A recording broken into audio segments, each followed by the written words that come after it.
Hola a todos. Mi nombre es David, y hoy vamos a adentrarnos en otro caso espeluznante. Enero de 1999. David y Belinda Temple esperaban a su segundo hijo.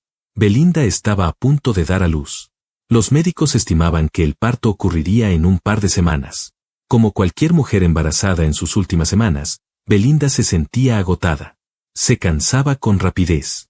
Y además, tenía que cuidar de Evan, su hijo pequeño, quien demandaba constante atención. Ese día, David quiso aliviar un poco la carga de su esposa. Decidió hacerse cargo de las tareas del hogar y darle un merecido descanso por la tarde. Para que Belinda pudiera relajarse sin interrupciones, él y Evan salieron a dar un paseo por el parque. Padre e hijo caminaron entre los árboles, respiraron aire fresco, jugaron un poco. El cansancio y el hambre no tardaron en aparecer. Así que fueron a una cafetería cercana. Comieron un sándwich, tomaron refresco, y después regresaron a casa. David estacionó el auto frente a su hogar y notó algo alarmante. Uno de los cristales de la puerta principal estaba destrozado. Evan, vamos a visitar a Arland un ratito, ¿sí? Dijo David, y sin esperar respuesta tomó al niño de la mano y lo llevó apresurado al otro lado de la calle, a casa de unos amigos de la familia. ¿Por qué no vamos con mamá?, preguntó Evan, sin poder seguir el paso acelerado de su padre. Mamá está en el hospital ahora, respondió David, sin poder pensar en nada más que decir.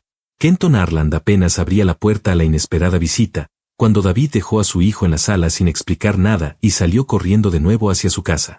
Kenton, confundido, gritó a su esposa que cuidara del niño y salió tras su amigo. ¿Qué pasa?, exclamó, pero al ver el cristal roto entendió que algo grave ocurría. Al entrar a la casa de los Temple, el caos era evidente. Todo estaba revuelto. Los closets abiertos, la ropa y objetos personales esparcidos por el suelo. Pero lo más aterrador eran los rastros de sangre que serpenteaban por el piso y conducían hacia las escaleras. Kenton, adelantándose, empujó a David a un lado y descubrió lo peor. En el vestidor bajo las escaleras, yacía Belinda, boca abajo, los brazos extendidos, y un enorme agujero en la parte posterior de la cabeza.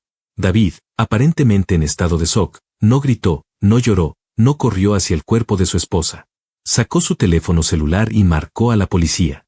El operador al otro lado de la línea, sin estar preparado para una escena tan brutal, pidió a David que verificara el pulso de Belinda, incluso que intentara reanimarla.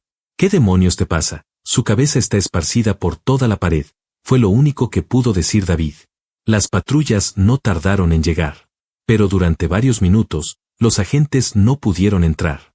El Bull Terrier de la familia, Shaq, ladraba con furia, amenazando con lanzarse sobre los uniformados. Uno de los oficiales incluso desenfundó su arma. Desde el interior, David gritaba que bajaran las armas, mientras con rapidez encerraba al perro en el garaje. Finalmente, al ingresar a la vivienda, los investigadores observaron la escena detenidamente. Su primera hipótesis fue clara, parecía un robo. Los intrusos, tal vez sin saber que Belinda estaba en casa, habían entrado por la fuerza. Al encontrarla, embarazada y sola, decidieron silenciarla de la peor manera posible.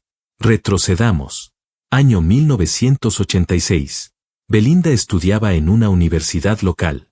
A diferencia de su hermana gemela, Brenda, quien se fue a la Universidad de Steve Austin, Belinda prefirió quedarse con sus padres. En esos años de preparatoria, había comenzado a salir con Marshall Kelme, un joven 3 años mayor que ella, del que estaba profundamente enamorada. Pero sus padres no estaban de acuerdo. Les preocupaba que esa relación le impidiera alcanzar una educación prestigiosa. Temían lo que tantas veces sucede, que su hija quedara embarazada a una edad temprana, dejara la escuela y quedara atrapada en una vida limitada. Las discusiones en casa eran frecuentes. Carol, la madre, fue tajante, él no es nadie para ti. Cuando te cases, puedes irte donde quieras. Pero mientras tanto, esta es tu casa. Belinda, sin embargo, era terca. Siempre conseguía lo que se proponía. Y quizás aquellas palabras de su madre le sirvieron como una especie de desafío. Tiempo después, en una cena familiar, Marshall había sido invitado a pesar de las reservas de la familia. Durante la cena, la joven pareja anunció que planeaban casarse. Un silencio denso se apoderó de la mesa. Bueno, ya que decidieron, murmuró la madre entre dientes. El resto de la velada transcurrió en completo silencio. Belinda había tomado la decisión por sí sola. Quería demostrarle a sus padres que era una adulta, capaz de tomar las riendas de su vida. Su novio no estaba precisamente entusiasmado con la idea del matrimonio, pero tampoco se opuso. Quizás por no herirla, o por alguna otra razón que nunca expresó, aceptó casarse con ella. No hubo una gran ceremonia. Belinda usó el vestido blanco de su hermana, invitó a unos pocos amigos, y ambos firmaron los papeles. Luego simplemente caminaron por la ciudad, brindando con champaña y divirtiéndose como si se tratara de un juego de adultos. Al día siguiente, Belinda empacó sus pertenencias y se mudó con su marido, quien aún vivía en casa de sus padres. No tenían planes inmediatos de rentar su propio lugar. El matrimonio oficial, en realidad, no cambió mucho entre ellos. Como ya se ha dicho, Belinda solo quería dejar de escuchar las constantes críticas de su madre y tomar control de su vida. Pero el sabor de esa independencia resultó amargo. No habían pasado 6 meses cuando Marçal comenzó a pasar cada vez menos tiempo en casa. Decía que trabajaba hasta tarde, pero en realidad estaba con otra mujer. Belinda empezó a sospechar por los cambios en su comportamiento. Un día, lo esperó a la salida del trabajo y decidió seguirlo. Lo vio caminando de la mano con otra mujer, probablemente una compañera de oficina. La joven esposa, traicionada, no hizo escándalos ni escenas de celos. Solo regresó a casa, empacó sus cosas y volvió a vivir con su madre. Marçal, arrepentido, pasó días rondando la puerta de su antigua casa, llamándola una y otra vez, suplicando perdón. Pero Belinda no cedió. Orgullosa, firme, incapaz de perdonar aquella traición. El divorcio llegó pronto. Para 1998, Belinda ya estaba embarazada de su segundo hijo. Aún así, trabajaba medio tiempo en una escuela. Sus alumnos no le escuchaban con atención completa, pero la respetaban por su sentido de la justicia e incluso le tenían cierto temor. Ella, por su parte, estaba preocupada. Sabía que, debido a su embarazo, probablemente no podría asistir al torneo de básquetbol entre escuelas, ni preparar debidamente al equipo. Su colega, Richard Bachman, no parecía preocuparse ni por el equipo ni por los alumnos. Ya le había confesado en varias ocasiones que si tuviera otra opción, dejaría la docencia sin pensarlo. Belinda detestaba esa actitud. No podía comprender cómo aquel hombre descuidado, de 40 años y con evidente sobrepeso, seguía ocupando ese cargo. Belinda no era de las que ignoraban las faltas de los estudiantes. Por eso, cuando notó que uno de los alumnos, Riley Joe Sanders, un estudiante de último año, no asistía a clases desde hacía meses, se preocupó de inmediato. Preguntó a sus colegas si era ella la que estaba fallando, o si el muchacho era un ausente sistemático. La respuesta fue clara, no era culpa suya. Riley provenía de un entorno familiar problemático. Nadie lo supervisaba. Iba a clases solo de vez en cuando. Pero ella no podía dejar las cosas así. Esa misma tarde, visitó a la madre del joven, quien vivía cerca, y tuvo una conversación seria con ella. Esa charla, aunque no generó los resultados esperados, sí tuvo consecuencias. Riley Joe volvió a clases. Participó como uno más en los entrenamientos. Sin embargo, durante un partido de básquetbol, empujó con violencia a un compañero. Cuando Belinda intervino y le llamó la atención por su comportamiento, el joven reaccionó de forma agresiva. La insultó con palabras groseras, y le lanzó una amenaza escalofriante: vas a pagar por esto. Más te vale andar con cuidado, sobre todo por las noches. Año 1987. Después de romper con Marçal, Belinda ya no tenía razones para permanecer en su ciudad natal. Decidió seguir a su hermana y se inscribió en la Universidad Estatal Stephen F. Austin. Allí encontró algo que parecía haber buscado durante mucho tiempo: un propósito. Además de estudiar, trabajaba como entrenadora asistente de básquetbol. Tenía grandes aspiraciones. Y fue ahí, en esa misma universidad, donde conoció a David Temple. Al igual que ella, él trabajaba medio tiempo como entrenador, pero en su caso, de fútbol. Además, era el capitán del equipo universitario. Para David, el fútbol era mucho más que un pasatiempo. El fútbol no era solo una afición para David Temple. Era una parte esencial de su vida. Lo practicaba desde niño, y desde entonces ya se notaba que tenía madera de estrella. En la escuela, siempre jugó con éxito para su equipo, ganándose el respeto de todos los maestros. A pesar de su temperamento difícil, sus arranques de violencia, e incluso algún que otro golpe que no dudaba en dar, David parecía salirse siempre con la suya. Durante los partidos, bastaba una simple provocación para que perdiera el control, y una vez encendido, era casi imposible calmarlo. Con el tiempo, Uno de sus compañeros de equipo revelaría algo que daría otra perspectiva a esa agresividad. David tomaba esteroides. Sin embargo, con Belinda era distinto. Se transformaba por completo. Se volvía un hombre atento, cariñoso, dispuesto a todo por ella. La trataba como a una reina, con una única condición: si alguien osaba siquiera sonreírle a Belinda, David reaccionaba de inmediato, intentando resolverlo a golpes. Belinda, por su parte, también se sintió atraída por él. Y no solo ella. Los padres de David quedaron encantados con la joven. La adoraban. Les fascinaba que compartiera con su hijo esa pasión por el deporte. Parecía que tenían todo para ser la pareja perfecta. Pero no todos pensaban igual. Su hermana gemela, y de hecho la mayoría de las amigas de Belinda, no veían con buenos ojos esa relación. Antes de conocer a David, Belinda era una mujer de carácter fuerte, independiente, decidida.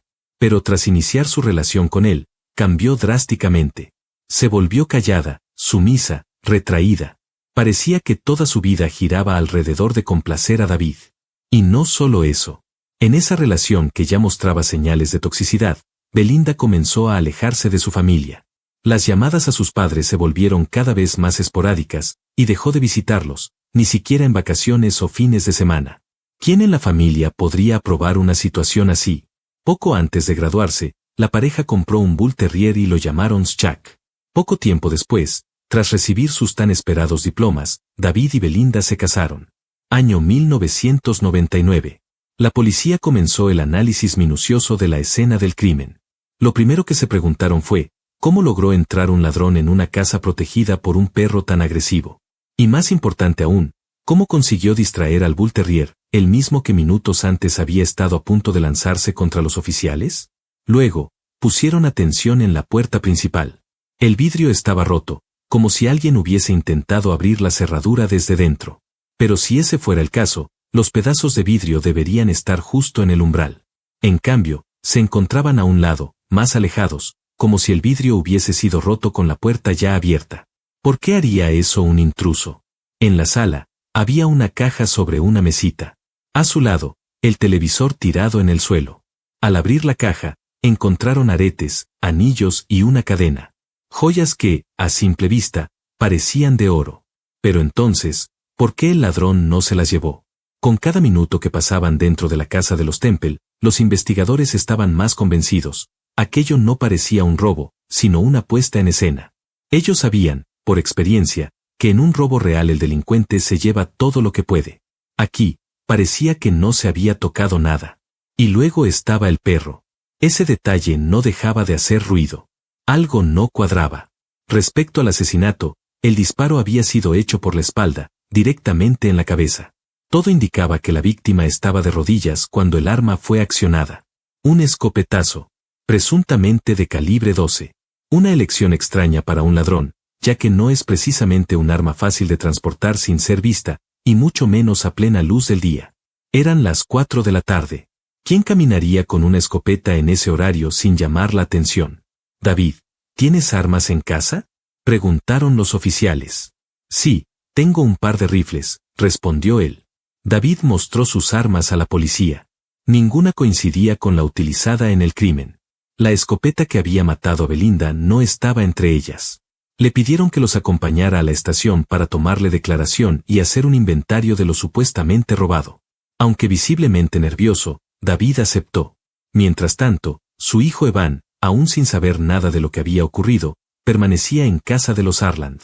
Años atrás, en 1996, David Temple y Kenton Arland no solo eran vecinos.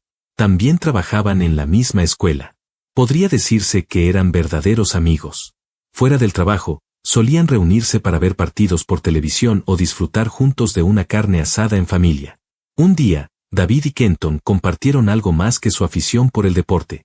Había llegado una nueva maestra a la escuela, Heather Scott, joven, carismática, y de inmediato llamó la atención de varios. Kenton fue uno de los primeros en fijarse en ella. Le lanzaba indirectas, intentaba entablar conversaciones, e incluso la invitó a cenar una noche. Pero Heather lo rechazó sin rodeos. Para su sorpresa, tenía competencia, y no de cualquiera. Era David Temple quien, siendo casado y padre de un hijo, estaba desarrollando en secreto una relación con Heather dentro del propio ambiente laboral. Kenton estaba furioso. No solo por el rechazo, sino por la traición de su amigo. Sin embargo, hay que reconocerle algo, era un buen amigo y supo guardar el secreto. Heather no tenía idea de la situación real. David jamás mencionó a su esposa o a su hijo.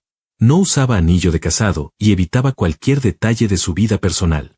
Fuera de la escuela, él y Heather actuaban como una pareja feliz. Y todo el personal docente lo notaba. Mientras tanto, Belinda no sabía nada de esa doble vida. En una ocasión, conversando con Kenton, le confesó que sospechaba que su esposo la estaba engañando. Kenton, sabiendo la verdad, la disuadió sin dudarlo. Tienes mucha imaginación. David es tu esposo, un gran hombre de familia. ¿Cómo puedes pensar algo así? Pero las señales estaban ahí. Si antes David se mostraba atento y protector con Belinda, ahora la trataba con desdén. Llegaba a insultarla frente a otros. Se burlaba de su apariencia, la llamaba gorda, aunque solo había subido un poco de peso tras el embarazo. A veces, cuando recibían visitas, le pedía que se fuera a otra habitación, como si su presencia avergonzara. Y Belinda, lejos de confrontarlo, aceptaba en silencio ese trato. Lloraba sola por las noches, sintiéndose cada vez más sola y menospreciada. Mientras tanto, David disfrutaba sin remordimientos de su aventura con Heather. En 1999, la policía comenzó a ver a David como sospechoso. Pero no tenían pruebas sólidas. En su revisión de archivos de robos en la zona, encontraron un dato interesante. 8 días antes del asesinato en casa de los Temple, se había producido un robo en la calle contigua.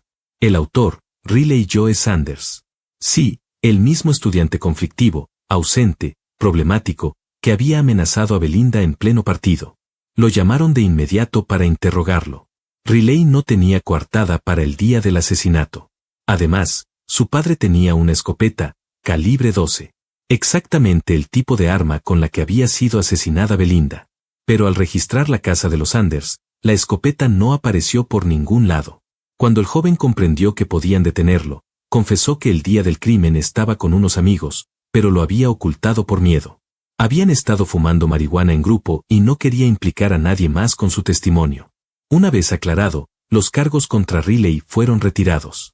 Ya en 1998, el inicio de la relación extramarital de David había marcado un distanciamiento total con su familia. La presión psicológica hacia su esposa crecía sin freno. Nunca le levantó la mano, pero cada palabra era un dardo. Todo eran insultos, desprecio, indiferencia. Ese mismo año, Belinda descubrió que estaba embarazada otra vez. La noticia, al menos por un instante, iluminó su mundo. Pensó que todo podía cambiar. Sintió una alegría profunda, como si esa vida en su interior pudiera borrar el dolor que la rodeaba. David aparentó estar contento, pero la máscara no duró mucho. A veces no llegaba a dormir a casa. Belinda temía preguntar. Sabía que cualquier intento de confrontarlo podía derivar en una discusión violenta. Y ella, embarazada, no quería arriesgarse a vivir ese tipo de situaciones. Le pedía ayuda con cosas básicas, preparar la llegada del bebé, salir a comprar artículos, hacer arreglos en la habitación nueva, instalar estantes. David ignoraba todos sus ruegos. Belinda, aún en su estado, empezó a hacerlo todo sola, iba a las tiendas, pintaba paredes, armaba los muebles. David no movía un dedo. La Navidad se acercaba. Belinda ya estaba de 8 meses. Quiso hablar con su esposo sobre los regalos navideños. David sugirió que no se hicieran regalos ese año. Dijo que era mejor ahorrar el dinero para el bebé que estaba por llegar. Especialmente porque los médicos ya los había advertido, existía la posibilidad de que el parto se adelantara y el bebé naciera antes de Año Nuevo. Llegó la Navidad. Aunque ambos habían acordado no intercambiar regalos ese año, David ni siquiera tuvo el gesto de darle a Belinda un detalle simbólico. Nada. Peor aún, de un momento a otro, empacó sus cosas y anunció que pasaría todas las fiestas con unos amigos en una cacería. Belinda, abrumada por el abandono, le contó a su hermana lo ocurrido. Brenda, sin pensarlo 2 veces, canceló todos sus planes y fue a acompañarla. Sabía que su hermana estaba sola, vulnerable, y que en cualquier momento podría comenzar el trabajo de parto, tal como los médicos habían advertido. David, por supuesto, no estaba en ninguna cacería. Pasó las festividades con Heather. Ella llevaba en el cuello un collar de oro, regalo de David por Navidad. Año 2007. Parecía que David Temple ya había enterrado por completo el recuerdo de su esposa asesinada. Como si Belinda Temple jamás hubiera existido. No mostraba el más mínimo interés en que, tras 5 años del crimen, el culpable seguía libre. Se había casado con Heather en 2001 y juntos criaban a Evan. Pero en noviembre de 2004, la puerta de su casa fue golpeada con fuerza. Al abrirla, se encontró con varios policías. Le colocaron las esposas y le informaron que estaba siendo detenido como sospechoso del asesinato de Belinda Temple. David, como siempre, lo negó todo. El juicio no comenzó sino hasta 2007. Según la fiscalía, el motivo del crimen fue su relación con Heather. Varios colegas de David declararon que durante el embarazo de Belinda lo escucharon presumir que no le costó nada cambiar a su gorda y embarazada esposa por una mujer joven y hermosa como Heather. La versión de la acusación señalaba que David había asesinado a Belinda apenas ella regresó del trabajo, ya que su cuerpo fue encontrado con el uniforme y los zapatos del colegio. Después, habría simulado un robo, desordenando la casa, y luego salió rápidamente con su hijo rumbo al parque para construir una coartada. Entre los puntos clave de la acusación se encontraba el hecho de que no se había robado absolutamente nada, y que la casa estaba protegida por un perro feroz que no habría permitido la entrada de un extraño. La supuesta arma homicida, una escopeta, habría sido desechada en un campo de arroz. Testigos aseguraron haber visto el auto de David detenido en la zona, y que en ese momento solo Evan estaba dentro del vehículo. Sin embargo, el arma jamás fue encontrada. El testimonio de Heather complicó las cosas. Declaró que, antes del asesinato de Belinda, su relación con David no era seria y que ni siquiera lo amaba. Estas palabras incomodaron profundamente a Temple y sembraron dudas en el jurado. ¿Sería capaz David de asesinar a su esposa por una relación que ni siquiera tenía futuro? ¿O Heather estaba mintiendo para salvarse? En noviembre de 2007, David fue condenado a cadena perpetua. Pero en 2009, un giro inesperado ocurrió. Un amigo de Riley, Joe Sanders, se presentó ante la policía para limpiar su conciencia. Declaró que, años atrás, Riley le confesó que había robado la escopeta de su padre con la intención de asaltar la casa de los Temple. Quería, según sus palabras, darle una lección a su maestra por haberlo humillado. Dijo que efectivamente intentó entrar, pero que el Bull Terrier salió de pronto del garaje. Riley disparó al perro, falló, y al escuchar el estruendo de la escopeta se asustó y huyó antes de que alguien pudiera verlo. Este nuevo testimonio fue presentado ante la corte y se inició una revisión del caso. Mientras tanto, David fue liberado bajo fianza. Heather, que ya no quería ser la esposa de un hombre que había pasado tantos años en prisión, y sin saber cuánto tiempo más estaría bajo investigación, solicitó el divorcio.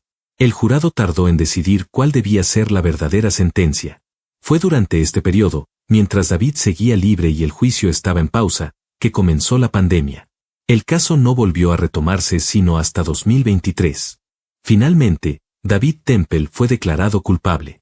Condenado de nuevo a cadena perpetua, con la posibilidad de libertad condicional después de 17 años. Su hijo Evan, durante todo el proceso, se mantuvo firme. No podía creer que su padre fuese capaz de un crimen tan frío y calculado.